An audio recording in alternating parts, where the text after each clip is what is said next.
Did you hear? By the way, did you hear Lane Kiffin talking about Venables and stealing signs? No. He's so great. They do a really good job of knowing exactly what plays are going to be run. He said, "Hey, I told Hugh Freeze, you might want to change up your." Right after that, journalist goes, "Well, are you going to mix up your?" He goes, "Nope, we're going to keep them exactly the same." He is great, man. I got to tell you. Until he starts beating us, and I'm not going to find him funny at all. All right, we're back with another edition with Georgia being, well, really Georgia having a bye off. Florida, on the other hand, searching for a head coach. Not a lot to talk about for Georgia unless you want to talk about the bowling event with Mark Rigg and Kirby. And Donnan was there. Ray Goof was not. By the way, speaking of Donnan, there was I think it's a tight end who's, whenever he visited, and when he comes into town, he comes with his girlfriend, and he visits Donnan because the girlfriend's father played for Donnan at Marshall. So I just thought that was a really odd connection. But the kid was like, "Oh yeah, I've come see Coach Donnan every chance I get. I've been there a couple of times." So he just swings by and spends time with Donnan. Back in the day, that would yeah, I was going to say back in the day, that would probably be an NCAA violation, but these days, no big deal, evidently. But yeah, I just found that. I forgot who it was, but he's a top tight end recruit, I believe. Yeah. Well, things I did not know about. All right. Well, Florida, they're trying. So I know Marcus Freeman is out of the picture. He already said no. They're really trying to get Lane Kiffin. I don't think, to me, I wouldn't be shocked if it happens. But I think in today's world, I don't think you're going to see a coach from one SEC school hop to another SEC school. With NIL, with the budgets, you can win a championship really anywhere if you get the right support. And I think that's every SEC school. I mean, look at Vanderbilt. Absolutely, yeah. So you can get it anywhere. So I don't think Lane Kiffin's going to go, but there is a possibility he goes. I know Drinkowitz has been said, but again, that's more interesting because, and I know I just said you won't see SEC teams hop or coaches hop around, but I could see him going to Florida. That seems like a fit, right? Missouri to going from Missouri to Florida is a step up. Going now in today's era, going from Ole Miss and what Lane has built there to Florida, I'm not too sure it is a step up. I don't know if it's a step. I think it's lateral at best, but yeah, I can see Drinkowitz more of a fit there in Florida, honestly, for a lot of different reasons. Yeah, and then also, I know they're not going to go with John Summerall, who used to coach Tulane. I don't think they're going to do a coordinator, and I don't think they're going to go into G5. So I think they're looking for a big-time coach, a big-time name. I don't know, though. I mean, who would want to go? It's a disaster. James Franklin, and let me tell you why that makes a lot of sense. He just got fired. Because, well, yeah, and there's no right. So Penn State's got to be paying his salary because he had a buyout. Right. Napier, I think, is $20 million or $23 million. I forgot what the dollar amount. So for Florida to fit the bill, I agree with you. They're going to need a coach. I think that's been a head coach before. James Franklin has coached in the SEC, and you can get him on the cheap, and he probably is going to have a chip on his shoulder. And I do think Franklin can recruit. I think he can recruit. Yeah. So I don't be surprised if you don't hear James Franklin's name being considered a lot more serious. I've heard down in Florida. For Florida State. Which could be there too. I mean, think about all the openings that are about to happen. So you got Florida already. You got Penn State, USC possibly. You can see Michigan opening up possibly. I think Michigan probably more so than USC. I think they're going to give Lincoln Riley more time. But Michigan probably. I think there's going to be a change there. Florida State, definitely, right? Norvell's going to be gone. They can't. It looks that way. Even with the massive buyout that he has, they can't. They can't keep doing this. I mean, it's terrible. Um, who else? South Carolina and LSU. Yeah, I think LSU, now. maybe Yeah. South Carolina is only if Beamer take the only job I think would be the Virginia Tech job.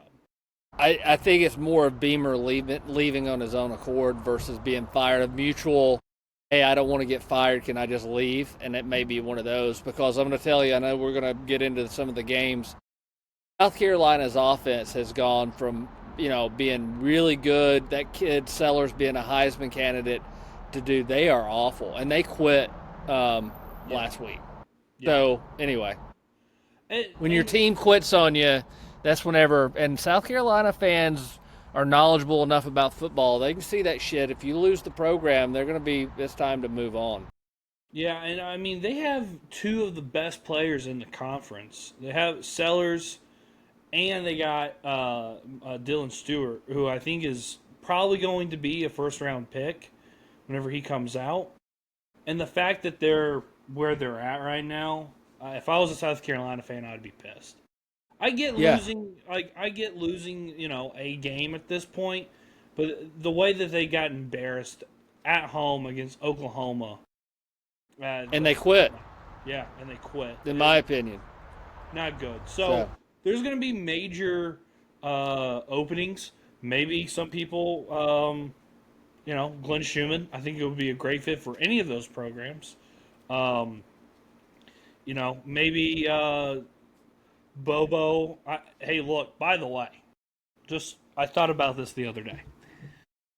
For all the Georgia people that have wet dreams about Todd Monken, there is a possibility out there because given the fact how Baltimore's looked the season, there is a chance that Todd Monken gets fired, gets the axe. And then Bobo, he could be going to other places. I don't know. If I'm Mucking, though, he's been a head coach before. At this stage in his career, he's probably looking for a head coaching gig. If I'm him, I don't know what his ambition is, but he strikes me as a guy that wouldn't mind being a head coach again. Maybe. I don't know. I mean, I know he made, whenever he's with Georgia, why he wouldn't want to be a head coach. And he talked about that. So I don't know. I mean, there's always a possibility. Dreams do come true. I will tell you, so far, I got no complaints with Bobo in the last couple of games. Our struggles have not been an offensive struggle, really. Well, no, and here's the thing. I know there's a lot of Bobo haters out there, and, depending on the day, I could be one too. But this quarterback fits Mike Bobo. Gunnar Stockton fits what Mike Bobo wants to do. So when Bobo has a quarterback that fits the way he calls games, it's not about the plays. It's more about fits him in-game play calling. It works. Look at Aaron Murray. Look at, I hate to say this name, Hudson Mason. Look at that. Look, Stafford really didn't fit. He had enough arm talent to get by, but he didn't fit what Bobo wanted to do offensively. DJ Shockley fit what Bobo wanted to do. So there's guys that fit and they work with Bobo, and if they work, it'll be fine. So I'll tell you something else. I think the quarterback fitting goes because one of the things that has been my criticism on Muckin versus Bobo and the transition is with Muckin, we had receivers that were wide ass open a lot. This year, more than any other time since Bobo's taken over again from Muckin, we've had receivers now. Have we hit them all the time? No. But we have had receivers that are wide open. So whatever it is that he is able to use the quarterback, maybe it's got a little more mobility, it seems to open things up for him. Yes. So for what that's worth. Yes. So that's what it is. All right. Well, any Georgia news or anything Georgia related that we want to talk about before we No, the one thing that I went back, I hadn't had a chance to go back and rewatch the game, and I didn't watch all of it, but I rewatched the game, and I know we mentioned, hey, it was good to get all the offensive line back healthy. I will tell you, watching Green play, when he's healthy, it made a huge difference. I thought he had a real impact on that offensive line against Ole Miss. Going back and watching that, he played much better, much more reminiscent of his freshman year, and he's the one that had that cleanup block I was telling you about. It was Ernest Green. Yeah. And so he did really. So I've criticized him, but I also gave the caveat as he must not be healthy, and because I was wondering if he's regressed. I think it was just a matter of health. If that one game is an indication, I thought he had a real impact. So I wanted to give a shout out because I have criticized him. Well, look at Monroe Freeling. Yeah. That was a health thing. So, yeah, I agree. All right, well, let's get into picks, and we'll be out of here. Well, maybe not, because my computer decided to refresh. All right. Starting things off. Just interesting games. UCLA, Indiana. Indiana's favored by 26.5. They're at home. Indiana is in Bloomington. I think me and you are on the same wavelength. Take UCLA in the points. I will tell you, I don't know if it's going to be this game, and I don't know if it'll be UCLA, but if you're Indiana, I know that guy's a good coach and everybody's in love with him, but they're going to be smelling themselves. It's just natural, and that many points, I would take UCLA in the points, and I would feel good about it. Yeah, I think Indiana's going to drop a game, maybe. It's a possibility. I think now and then the Big Ten title game, they're going to drop one eventually. I agree. Right. Tech playing on the flats at Bobby Dodd against Syracuse. Tech's favored 16.5. I will tell you my pick. Do you want me to go first or you go? Sure. I'll take Syracuse and the points. I'll take Syracuse upright. I'll take them straight up. I'll take Syracuse in the points, but I'll take Georgia Tech. I think Fran Brown and Syracuse is going to play. They're going to play extremely physical. Tech hasn't been playing all that well. I think they should win this game, but I just don't think. I think they're going to have a hard time covering because I think Syracuse is going to play them tough. If Syracuse can execute and not turn over the ball in the fucking red zone, shout out Duke. Syracuse can very easily win this game. They can win it, I agree, but I don't think they will. Tech, maybe I'll eat my words, but I'm still not sold. It's a cute little story, but they're not. They're just not legit. They're not a real team. Ole Miss going on the road to Oklahoma. Oklahoma's favored by 5.5. By the way, get-in price is $21. Jeez. Really? Yeah. That's surprising, right? Yeah, it is kind of surprising. You want to go? Yeah, I'll go. I'll take Ole Miss in the points, and I think Ole Miss is going to beat them outright. I think Ole Miss's offense is really good. I think Lane Kiffin is going to motivate these guys, and I think they're going to have a bounce back. And I'm not too sold on that quarterback from Oklahoma. So, and I know Ole Miss's defense is not that great, but yeah, I'll take Ole Miss. The only thing is Oklahoma has a very good defense, but I think in today's college football world, offense outweighs defense, and I know they're at home, but I'll take Ole Miss. I'll take them to win straight up. I'm with you on that one. Did you hear? By the way, did you hear Lane Kiffin talking about Venables and stealing signs? No. He's so great. He's so great. Hey, they do a really good job of knowing exactly what plays are going to be run. He said, hey, I told Hugh Freeze, you might want to change up your signals. So right after that, the journalist goes, well, are you going to mix up your size? And he goes, nope, we're going to keep them exactly the same. He is great, man, I got to tell you. Until he starts beating us, and I'm not going to find him funny at all. Yeah, no. All right, Alabama goes to South Carolina. I know we just talked about Alabama's favored by 11.5. Alabama fans, they're doing their version of Munsoning. I don't know what that is, but they are doing it. They're some of them are worried about South Carolina. You want me to tell you why? Go back and look at the record against Alabama against South Carolina. Oh, yeah, they have that. South Carolina's they've won a hell of a lot more than Georgia has against Alabama, except for the national championship when it really fucking mattered, Gamecocks. But anyway, yeah, they got a good track record against Bama, so that may be one of the reasons Bammer's a little nervous over there. Well, I'll take South Carolina with the points. I think it's going to be a decently tight game. I think this is probably South Carolina's last stand. So I'll take South Carolina the points. I'll take Bama straight up or to win. I'll take Alabama and lay the 11. I think they're gonna beat the shit out of them. And the reason I say that is I was a big proponent of what South Carolina was doing towards the end of last year, but highly disappointed. And I think this team's quit on Beamer, as evidenced against Oklahoma. So I'll take Bama and eat the 11 points. You might be right. I don't really want to give a pick on that one, but I can see South Carolina playing them close. Okay, College game day going to Vandy. Vanderbilt is a 2.5 point favorite against Missouri.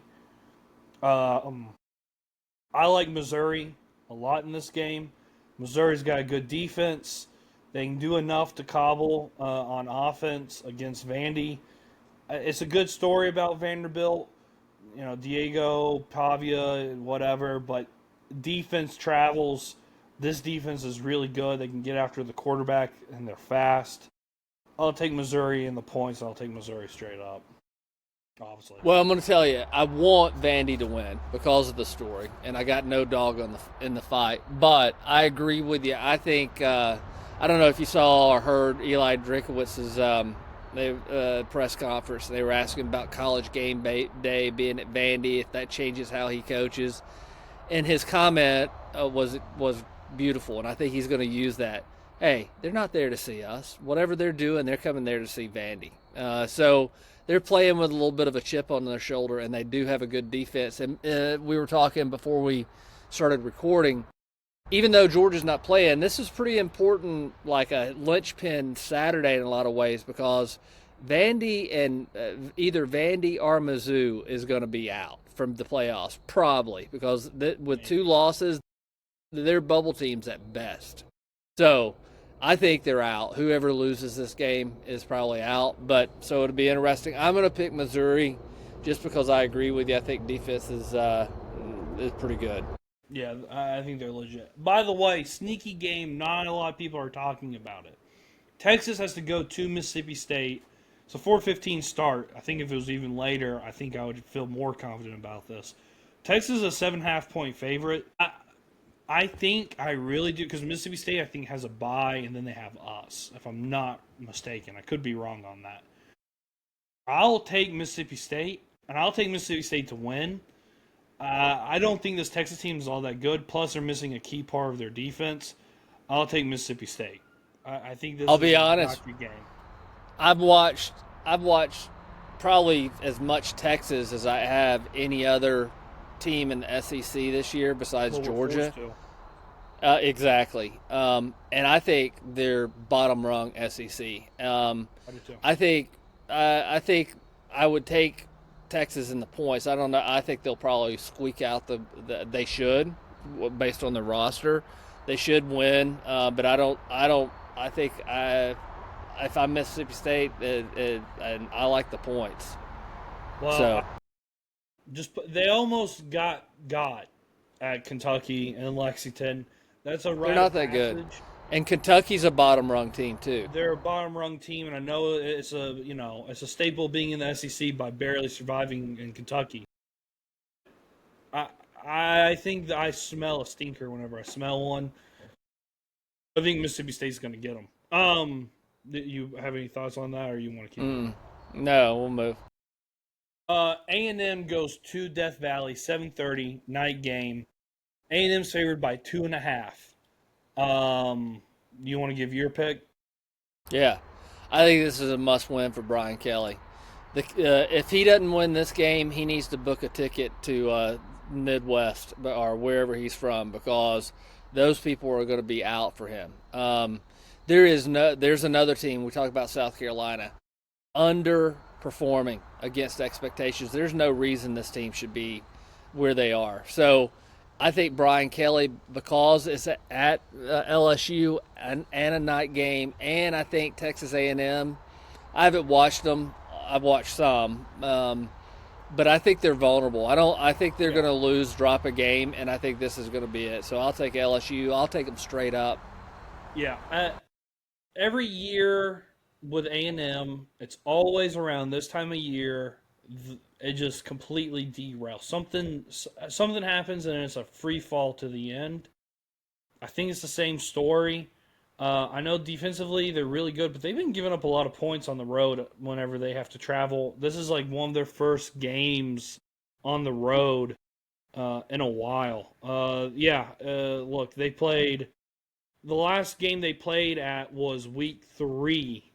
They went to Arkansas, but that doesn't really count. They almost lost that. It's 45-42, wasn't it? Yeah, but the last game before that in a big-time environment was Notre Dame, which isn't that big-time of an environment. So I will take LSU. Their backs against the wall. I think LSU fans have given up on Brian Kelly. It'll be interesting to see if this team has given up on him. I don't think so because I don't think they have either to the program.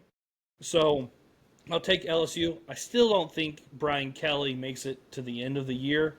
I think he's going to get the axe by the time the bowl season comes around. I think he's going to get fired.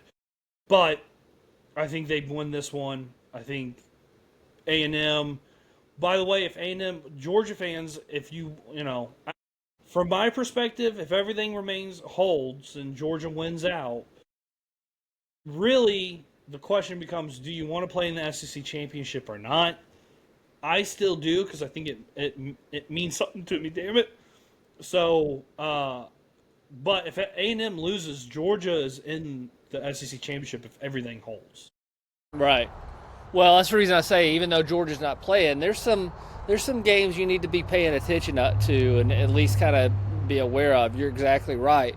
And I reserve on what you're saying about playing in the SEC. I get it, but I also don't want to be everybody saying, we got to get off how it used to be traditionalist. Well, if that's the case, based on what I saw last year, I'd rather not play in the game. If we can still get in and not play in it. No, I started thinking about it the other day whenever people were talking about the SEC championship. Both teams that played in the national title game were teams that hosted a playoff game. Yeah. So, it's not the worst thing in the world. I mean, obviously I know Notre Dame can't have a conference championship, but it's not the worst thing in the world to start. But looking at the way the playoff is laid out right now, if it ended, let's say the season ended today, Georgia's got it's not easy because I think they play USF, and then they would have to go and play Alabama in a bowl game. I don't really. Well, I'm going to tell you it's too early to tell, but this thing may be sort of like a baseball, like the baseball playoffs. You scuffle along, and then a team gets hot towards the end of the year, and they manage to get into the playoffs, and it doesn't matter where the fuck they're playing. They're just the best team, and that we'll see if that happens. And I'm hoping it's Georgia, but that I really do feel like South Carolina. I said it last year. That team got in the playoffs. They were going to be a problem for people. And that may be what that's the reason I don't know if the seeding, I think the seeding matters, but I'm not so sure these buys. If you're a hot team and you're wanting to play and you're young and you're healthy, fuck getting a week off, right? Or getting a bye. Go play. Yeah. So I don't know. I reserve my judgment on whether or not I want to play in it. I'd like the opportunity to. Can we just defer to the next team? We're good. We'll let somebody else play this year. I mean, I guess that could happen. Kirby's not going to do that because hell no. That's a recruiting thing. I mean, no one pumped up that SEC championship like he did last offseason. Right. All right. Well, next time we come to you, it'll probably be Sunday or Monday, talking about the weekend, previewing a little bit of the Georgia-Florida game, and then obviously Thursday we'll talk about the game again. and then give our picks on it. We'll see. A lot to unpack against Florida because they're a topsy-turvy team, especially now with their head coach gone. So it'll be interesting to see. But as always, you got to hate Florida, and it's never too early. That's easy. It's very easy. All right, remember to like and subscribe, comment, then follow us on socials, on X, Twitter, Instagram, and TikTok. Big on TikTok still. So thanks TikTok. Love the Chinese. CCP. So follow us there at Terminus Sports _ATL. Give us a follow, and then remember, hit the subscribe button. So keep subscribing. We keep having people subscribe, so we appreciate it. Anything else before we go? No, just make sure you answer the door when Cash Patel knocks on the door for saying thanks CCP. So no comment on that one. Anyway, all right. See you on the other side. See ya.